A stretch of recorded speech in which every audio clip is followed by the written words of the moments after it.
Hi, future millionaires. Welcome to my YouTube channel, Damodaran MIT 2.0 Wealth Creation ADC.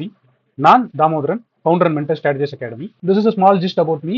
Mostly என்னை பற்றி நிறைய பார்த்துருப்பீங்க, நிறைய கேள்விப்பட்டிருப்பீங்க. அதனால we are just keeping this point. நீங்க இதான் ஃபர்ஸ்ட் டைம் நம்மளோட யூடியூப் சேனலை பார்க்குறீங்க அப்படின்னா ஸ்க்ரீன்ல தெரியுற QR கோட ஸ்கேன் பண்ணி மறக்காம ஃபாலோ பண்ணிக்கங்க. நம்மளோட டெலிகிராம் கம்யூனிட்டியில நீங்களும் ஒரு மெம்பரா இருக்கணும்னு நினைச்சீங்கன்னா இந்த QR கோட ஸ்கேன் பண்ணி ஜாயின் பண்ணிங்க. நம்மளோட வாட்ஸ்அப் கம்யூனிட்டியில மெம்பரா இருக்கணும் அப்படின்னா இந்த QR கோட ஸ்கேன் பண்ணீங்க, பிஏ மெம்பரா இருக்குங்க, ஸ்டே கனெக்டட்.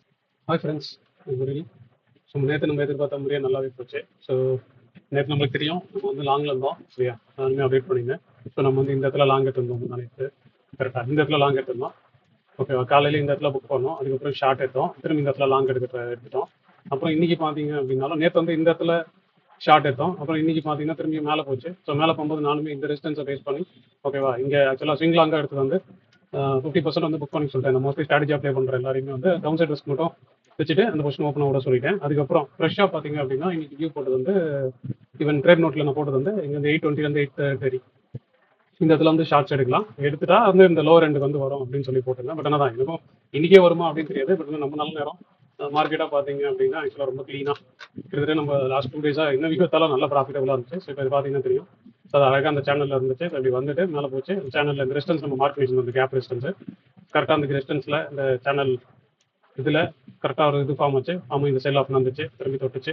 ஸோ இப்போ இதோட லோ வரைக்கும் வந்துச்சு. இப்போ ஸ்ட்ரக்சராக பார்த்தாலுமே வந்து பார்த்தீங்க அப்படின்னா 15 மினிட்ஸ்லேயுமே பார்த்தீங்கன்னா ஸ்ட்ரக்சர் வந்து உடஞ்சிச்சு. இப்போ ஏற்கனவே 15 மினிட்ஸில் பை மட்டும் தான் இருந்துச்சு, ஓகேவா? அந்த அப்போ நேற்று வந்து 5 மினிட்ஸில் செல் வந்துச்சு. இப்போ இன்னைக்கு பார்த்தீங்கன்னா 15 மினிட்ஸ்லேயுமே ஸ்ட்ரக்சர் வந்துச்சு. ஸோ அப்படின்னா என்ன அர்த்தம்னா இது வரைக்கும் மேக்ஸிமம் இது வரைக்கும் போகும். ஸோ இந்த இடத்துல பெட்டர் பிளேஸ் டு ஷார்ட், இதான் ஸ்டாப் லாஸ்ன்ற மாதிரி ஹையர் டைம் ஃப்ரேம் ட்ரெண்ட்லேயே வந்துடும். பட் நான் வந்து ஷார்ட்ஸ் புக் பண்ணிட்டேன், இதனால வந்து மண்டே பார்த்துக்கலாம் அப்படின்னு சொல்லிட்டு. மண்டே கீழே போச்சுன்னா ஒன்றும் பிரச்சனை இல்லை, நான் கொஞ்சம் பொசிஷன்ஸ் வச்சிருக்கேன், அது மட்டும் ட்ரை பண்ணிப்பேன். இல்லை ஒரு ஸ்லைட்டாக பவுன்ஸ் வருது அப்படின்னா மேபி இங்கே ஃப்ரெஷ்ஷாக இனிஷியேட் பண்ணுவேன். ஸோ நான் கிளியராக மென்ஷனும் பண்ணியிருந்தேன், போதும் இந்த ட்ரேடை புக் பண்ணிங்க, இதுக்கப்புறம் வந்து ஷார்ட்ஸ் வந்து இப்போதைக்கு எடுக்கணும் அப்படின்றது வந்து நான் இங்கே போட்டிருந்தேன். ஸோ போதும் 200 பாயிண்ட் போதும், அதுக்கப்புறம் ஃப்ரெஷ் பொசிஷன் இனிஷியேட் பண்ண வேண்டாம் அப்படின்னு சொல்லியிருந்தேன். அதுக்கப்புறம் வந்து நான் பார்த்தது வந்து சில ரிலையன்ஸோட ஸ்விங் ட்ரேட் வந்து நான் ஐடென்டிஃபை பண்ணிருக்கேன். பட் தான் இங்கேருந்து மேலே போகுமா கீழே வருமா அப்படின்றது நீங்கள் எப்படி ட்ரேட் பண்ணுவீங்கிறது நீங்கள் செட் பண்ணீங்க. நான் இது பேஸ்ட் ஆன் ரெகுலராக ஸ்விங் ட்ரேடு பேஸ்ட் அப்ரோச்சஸ் தான் வந்து இங்கேருந்து பவுன்ஸ் வரும் அப்படின்ற மாதிரி நான் வச்சிருக்கேன். ஸோ இது ஒரு அப்டேட். இது ஜென்ரலாக நான் அந்த க்ளீன் ட்ரேட் குரூப்பில் போட்டிருந்தது. அதே மாதிரி பார்த்தீங்க அப்படின்னா இன்னைக்கு வந்து அந்த மென்டரிங் கோர்ஸ் சொல்லியிருந்தோம்ல, ஸோ அதோட வந்து கிக் ஆஃப் செஷன். ஸோ ஒரு யாராவது ஜாயின் பண்ணியிருந்தீங்க அப்படின்னா 7:30 உங்கள் கோர்ஸ் லாகின் செக் பண்ணி பாருங்க. ஆல்ரெடி மீட்டிங் வந்துருக்கும். ஸோ 7:30 மீட்டிங் இருக்கு. ஸோ உங்களோட கோர்ஸ் லாகின்ல உள்ள போனீங்கன்னா அந்த மென்டரிங் செஷனோட கிக் ஆஃப் செஷன் இன்னைக்கு. ஸோ இது வேலை இன்னும் ஒரு நீங்கள் ஜாயின் பண்ண போறீங்க அப்படின்னா இங்கே இருக்கு ரெகுலர் டெலிகிராம் சேனலில் வந்து 84% டிஸ்கவுண்ட் கோடோட இருக்கு. நான் ஆல்ரெடி 2 நாளைக்கு முன்னாடி 90% சொன்னேன். ஸோ டெய்லி 3% குறைச்சிட்டு வரும் டிஸ்கவுண்ட். நாளைக்கு வந்தீங்கன்னா 81%, அதுக்கு நாள் வந்தீங்கன்னா 78%, இப்படின்னு தான் போகும். இன்கேஸ் நீங்கள் ஜாயின் பண்ணணும்னா இப்போ நம்மளோட டெலிகிராம் சேனலில் கடைசியாக போஸ்ட் வந்து இந்த இடத்துல போட்டிருக்கேன். அதோட டிஸ்கவுண்ட் கோட இங்கே போட்டிருக்கேன். அந்த சேம் கோடு தான், ஆனால் 84% டிஸ்கவுண்ட்ல மட்டும் வரும். ஸோ நீங்கள் ஜாயின் பண்ண போறீங்கன்னா மறக்காம இன்னைக்கு 7:30 வந்து வாங்க. நம்மளோட கிக் ஆஃப் ஸ்டேஷனில் நம்ம எப்படி அந்த மென்டரிங் ஸ்டார்ட் பண்ண போறோம், நீங்கள் எப்படி உண்மையில என்ன மாதிரி ஆக போறீங்க அப்படின்றதையும் பார்ப்போம். So coming back to market expectation, நான் சொன்னதான் இப்போ வீக்கெண்ட்ன்றதுனால எனக்கு ஒன்றும் பெருசாக எக்ஸ்பெக்டேஷன் இல்லை. காலையிலேயே சொன்னேன், சரியா? ட்ரம்ப் வந்து சென்னையில் வந்து கிளம்பிட்டாரு, அவங்க நாட்டுக்கு போனவங்க அவர் என்ன செட்டப் பண்ணுவாருன்னு தெரியாது. ஸோ வீக்கெண்டில் எதனா கண்டிப்பாக எதாவது நடக்கும் அப்படின்றதுனால நான் வந்து பெருசாக கேரி பண்ணுவேன். பட் எக்ஸ்பெக்டேஷன் வந்து கண்டிப்பாக இங்கேருந்து செல்ல போகிறோம் அப்படின்றது தான் என்னோட எக்ஸ்பெக்டேஷன். இப்போ நேராக இங்கே போகுமா இல்லை பவுன்ஸ் ஆகி ஓகேவா இந்த ஸ்டாப் லாஸ் ஹிட் ஆகாம திரும்பி கீழே வருமா அப்படின்றது தான் கேள்வி. ஸோ ஸ்ட்ரக்சராக பார்த்தீங்கன்னா ஆல்ரெடி 15 மினிட்ஸ்ல செல்ல தான் இருந்துச்சு, சரியா? இந்த பவுன்ஸ் இருந்ததுனால அப்புறம் இந்த ஸ்ட்ரக்சரும் ஃபார்ம் ஆகி இப்போ உடஞ்சதுனால மோஸ்ட் ப்ராப்ளி இப்போ இந்த ஸ்டாப் லாஸ் வச்சுக்கலாம், ஓகேவா? இதுக்கு மேலே போச்சுன்னா நீங்கள் எடுத்துக்கலாம். ஒஸ்ட் கேஸ்க்கு வந்து இன்னும் ஹை டைம் ஃப்ரேம்ல ஸ்விங் வந்து இங்கே இருக்கு, சரியா? இதை தாண்டணும் அப்படின்ற மாதிரி வச்சுக்கலாம். ஸோ என்னோட வியூ வந்து பேரிஷ் தான், ஓகேவா? ஆனால் நான் இப்போ எதுவும் பெருசாக அக்ரெசிவ் பொசிஷன்ஸ் எதுவும் கேரி பண்ணல, ரொம்ப கம்மியாக நேரிலேருந்து நான் ரொம்ப கம்மியாக தான் வச்சிருக்கேன். இது வந்து என்னோட எக்ஸ்பெக்டேஷன். திரும்பி மகேன் வந்து என்ன நடக்குது, ஒருவேளை கீழே வந்துச்சுன்னா அதுக்கேற்ற மாதிரி பார்ப்போம், இல்லை பவுன்ஸ் வந்துச்சுன்னா இந்த இடத்துல வரும்போது எப்படின்றத பார்ப்போம். ஸோ கமிங் பேக் டு நம்மளோட பொசிஷன்ஸ். ஸோ இப்போ இது வந்து இது இல்லை, சரி.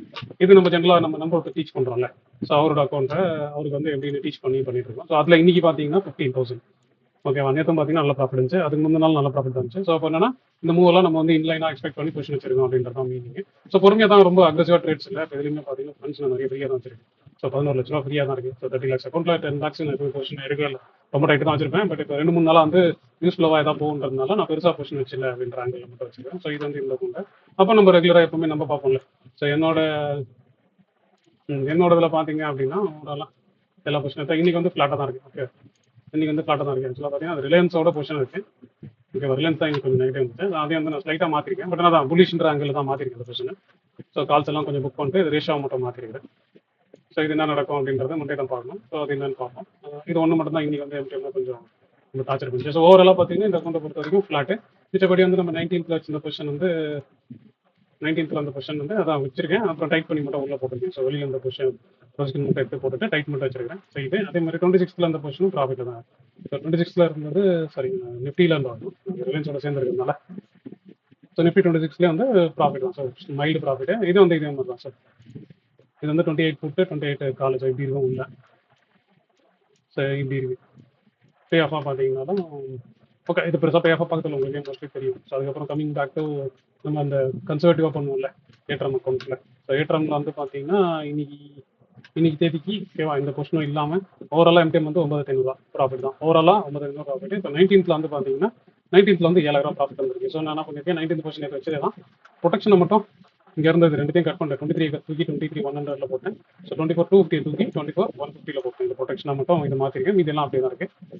Again coming back to 26th position வந்து நான் ஆக்சுவலாக மேலே மார்க்கெட் கொஞ்சம் மேலே போனதால மேலே மட்டும் டைட் பண்ணி வச்சிருந்தேன். ஸோ இப்போ ஆக்சுவலாக பார்த்தீங்கன்னா 24,800 பொசிஷன் இருந்துச்சு ப்ரொடெக்ஷனு. அதை கட் பண்ணி 24,500ல மட்டும் போட்டிருக்கேன். ஸோ 49 ரூபாய்க்கு வாங்கினேன். அது 36 ரூபா போயிடுச்சு. பட் ஓவராலாக பார்த்தீங்க அப்படின்னா இப்போ 26th வந்து 26 மேல பார்ப்போம். 26 மேல வந்து இந்த பொசிஷன் வந்து ஒரு 1000 ரூபாய் இன்னைக்கு வந்து இப்போ செட் தான் வந்துருக்கு. ஸோ இப்போ ஸ்ட்ரக்சராக பார்த்தீங்கன்னா இதில் வந்து 600 800 இருக்குது செல்லு. சரி 600 900 இருக்குது. அதுக்கு ப்ரொடெக்ஷனாக வந்து இந்த 2 leg இருக்குது. ஸோ இந்த leg வந்து ப்ரொடெக்ஷனாக இருக்குது. ஸோ அதான் இருக்குது. அதுக்கப்புறம் நான் ஒரு ஸ்ப்ரெட் ஒன்று லேட்டர் ஒன்று வச்சிருந்தேன். நேற்று தான் இனிஷியேட் பண்ணேன். அது இன்னைக்கு மார்க்கெட் மேலே போய் கீழே வந்ததுனால அகைன் அது 30th ஜூன் பார்த்தீங்கன்னா தெரியும் நினைக்கிறேன். ஸோ 30th ஜூனில் வந்து இப்போ தான் அது ப்ராஃபிட்டே வருது. கொஞ்சம் கொஞ்சமாக இப்போ தான் வருது. இந்த கொஸ்டின் வந்து இப்போ தான் வருது. இது பார்த்தீங்கன்னா இப்படி இருக்கும், உள்ளே பை பண்ணி வெளியில் செல்லு வெளியில் செல்லு. ஸோ புட்டு லேடராக இருக்கும். ஸோ இந்த மாதிரி இருக்கும். 24,500ல வாங்கி 23 சொல்லி அந்த இன்னைக்கு வந்து பார்த்தீங்கன்னா ஸ்லைட்டாக ப்ராஃபிட் இருக்குது. ஓகேவா, இன்னைக்கு தான் அது ஸ்லைட்டாக ப்ராஃபிட்டே வருது. ஸோ 6500 அது மொத்தமாக இப்படி தான் இருக்குது ப்ராஃபிட்டாக.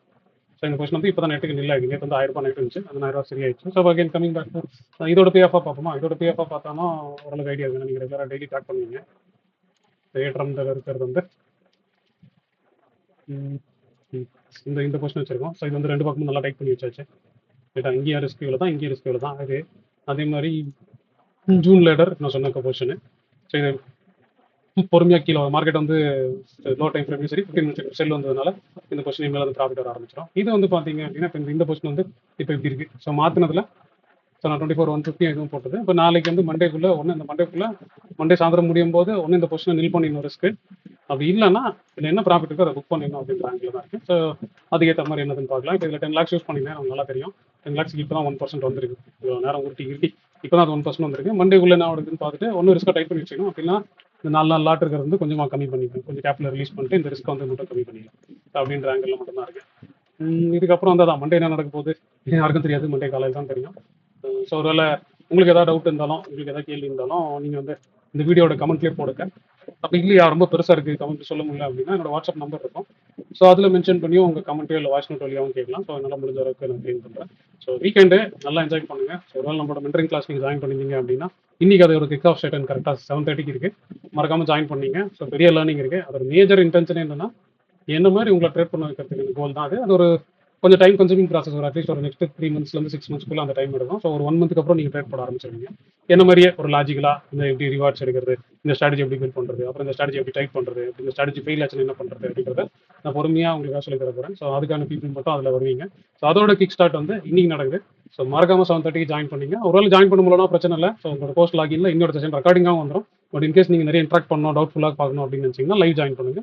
இல்லையா பொறுமையாக என்ஜாய் பண்ணிட்டு அப்புறம் கூட வீடியோஸ் வந்து க்ளீனாக பார்த்துங்க. ஸோ எதுனாலும் வீக்கெண்ட் நல்லா என்ஜாய் பண்ணுங்க. ஸோ கோர்ஸ் ஜாயின் பண்ணல அப்படின்னு நினச்சிங்கன்னா நம்ம யூடியூப்லேயே நிறைய கண்டென்ட்ஸ் ஃப்ரீயாகவே இருக்குது. ஸோ அதோட பிளேலிஸ்ட் ஒரு தடவை எடுத்து பாருங்கள். ஸோ தாம்பரம் மீட்டியில் இருக்கிற பிளேலிஸ்ட்டு ஸோ டெக்னிக்கலாக இருக்கட்டும், சைக்காலஜியாக இருக்கட்டும், பொறுமையாக எடுத்து கூட பாருங்கள். ஒருவேளை இந்த வீக்கெண்டை கொஞ்சம் பக்காவாக யூட்டிலைஸ் பண்ணுங்கள். ஸோ மண்டே வந்து கொஞ்சம் என்ன சொல்கிறது, கொஞ்சம் ஃபைன் டியூன்டு நாலேஜோட நம்ம மார்க்கெட்டை ஃபேஸ் பண்ணலாம் அப்படின்ற ஆங்கிளில் நான் சொல்கிறேன். ஸோ நம்ம மண்டே காலையில் வந்து வாய்ஸ் நோட்டில் பார்க்கலாம். அப்படி இல்லைனா வந்து ரெகுலராக போகிற ரெஃபரன்ஸ் சார்ட் வழியாக மீட் பண்ணலாம். அப்படியும் இல்லைனா மண்டே எண்ட் ஆஃப் தி வீடியோவில் மீட் பண்ணலாம் கைஸ். ஸோ நல்லா என்ஜாய் பண்ணுங்க வீக்கெண்டை, சேஃபாக இருங்க. அதே மாதிரி ரொம்ப குழப்பிக்காதீங்க மார்க்கெட் பற்றி. கேட்ச் பாய். இந்த வீடியோ உங்களுக்கு ரொம்ப பிடிச்சிருக்கும் நான் நம்புறேன். நான் நம்ம மாதிரியே உங்களுக்கு பிடிச்சிருந்தா ஒரு லைக்கை போடுங்க. அதே மாதிரி லேர்ன் பண்ணணும்னு நினைக்கிறேன் உங்கள் ஃப்ரெண்ட்ஸ்க்கும் இந்த வீடியோ ஷேர் பண்ணுங்க. Hope you enjoyed watching this video. Thanks for watching.